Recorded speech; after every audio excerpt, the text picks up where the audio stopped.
মনে হয় জামাত ক্ষমতায় গেলে ৭১-এর কাউকে বাঁচিয়ে রাখবে না।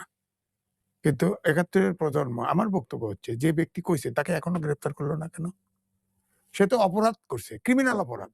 ৭১ মানে দেশের স্বাধীনতা।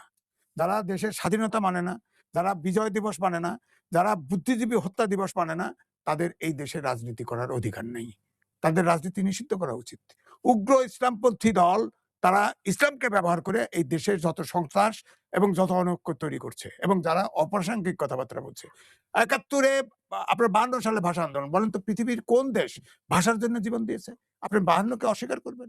৭১-এ যে কত বীরাঙ্গনা হইছে, কয়েক লাখ, ২.৫ লাখ বীরাঙ্গনা। শহীদ হয়েছে লাখ, লাখ লোক। ব ব ব ইয়েতে প্রবাসে ইয়ে ভারতের শিবিরে গেছে, পালিয়ে গেছে। তো এগুলো কি? ধ্বংসযজ্ঞ তা যার বাপ, দাদা কেউ চোখে দেখে নাই, তারা ৭১ বুঝবে না। ৭১ আমরা মুক্তিযুদ্ধ করেছি, আমরা বুঝেছি। আমি ফ্রিডম ফাইটার ছিলাম। ১ মিনিটের জন্য চিন্তা করিনি আমি বেঁচে থাকবো। বেঁচে আছি। আমি মৃত্যুর জন্য প্রস্তুত।